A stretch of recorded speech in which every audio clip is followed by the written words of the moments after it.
If you want to continue to follow our adventure, click subscribe. So you don't miss anything, click the bell notification. I literally found the most scariest thing that we've ever had while living in our camper.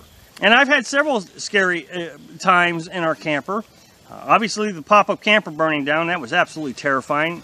Anybody who doesn't know that scenario, when we went to town and 3 hours later we returned and someone had burned down our camper, our pop-up camper. That was our home. It was in the national forest. So we had to put the fire out. I mean, we're miles away from anybody that could help us. We didn't have any cell phone service. So we've had ruling neighbors at night. Last winter, we ran in several occasions where people were shooting off firearms at night. Of course, that's just terrifying. And this wasn't a pop-up camper. Everybody says, oh, you should just leave. Well, that's not always possible.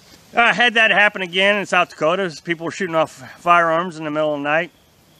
Of course, they're intoxicated. And this one being my own stupidity. One time, Carolyn and I went for a walk. It was, after supper. Not thinking clearly, we went for a walk and we just lost track of time. And it started getting dark. And we just thought, man, there's absolutely no way we can stay the night in the forest with bears and everything else. That was quite terrifying. Before I get into the scariest thing that we've ever experienced so far, living in a camper, I thought I would tell you about what led up to it. As everybody knows, we're in Missouri, and we're going to have to stay in Missouri throughout the winter. As a lot of people know, Carolyn's daughter is sick, and so we're going to stay with her until she passes. I've been trying to figure out how to prepare ourselves for the depths of the cold. Now last year we stayed in the pop-up camper down to about 12 degrees, and that was just one night. It wasn't so bad because we had electric. We had rented a spot in the guy's backyard and he had electric. We ran a ceramic heater, and on that particular night we ran the ceramic heater and the Mr. Heater Portable Buddy. Well, this year we won't get any electric. We won't have an opportunity to run electric. What I'm trying to do is trying to figure out what we really got to have, what we need to do, so when we get down to zero or sub-zero temperatures, we are able to cope really well. And there's a lot of things to consider. For example, just this morning, I had learned that the tailgate is going to get icy. For whatever reason, weather apps said it was 41 degrees outside. But I guess we're down here in this valley, and it was below freezing when I woke up because there was a layer of ice on the tailgate. I hadn't considered that tailgate being slick. And that's going to be a pretty terrible fall if we fall down. We're going to have to buy a rubber mat or something to put on top of that, so when we open the door, we won't slide around. So that was a lesson learned. When we built the camper, we insulated the living area of the camper. We did not insulate the cab over. So because the cab over is storage space, we didn't insulate it. We just didn't want to spend the money. I mean, it's quite simple. Well, now we have learned what we do is we put a curtain in front of it, and it keeps the air barrier between the cab over and the living area. So when we turn on the propane heat, we don't even have to turn it on very high. I mean, just really low, the Coleman stove. What we noticed though was the water is condensating in the cab over. With that cold air temperature on the other side of it, it just condensates like a can. Now everybody says propane causes condensation. I'm not going to get into the debate of this. It doesn't. I mean, it just doesn't. Condensation is caused by hot and cold differences. When the two collide, it causes condensation. Well, when the heat of the propane hits the wall of the camper, it condensates. So we have water dripping down onto our clothes and onto our computers, and the wood is starting to mold, and I don't want that wood to rot, so I just had to go buy some insulation. So that was a lesson learned. We've also learned that we can run the Coleman stove all day long with the window cracked, and it doesn't sound the carbon monoxide alarm.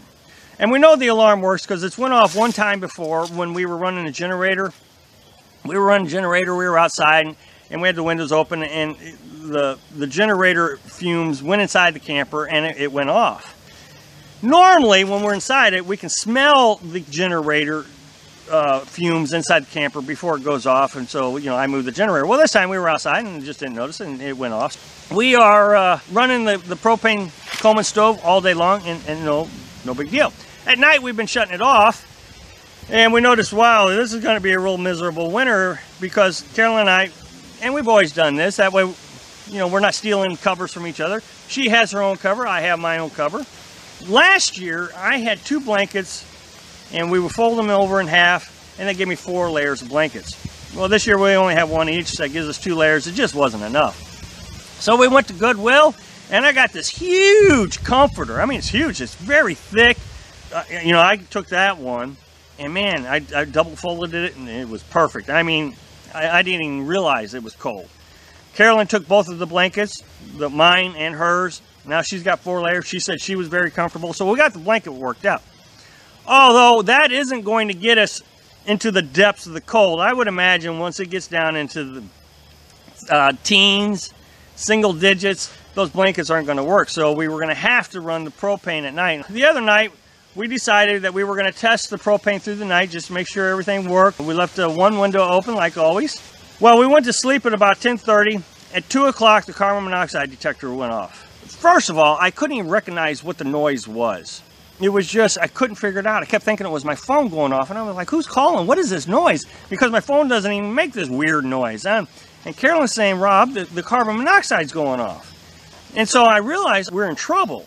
Carolyn turns off the stove, and I look over at the window, and it was closed. Not sure why it closed. I mean, you know, Carolyn said she doesn't remember shutting it. I don't remember shutting it. So, you know, maybe it didn't latch in the open position, and it shut down on its own.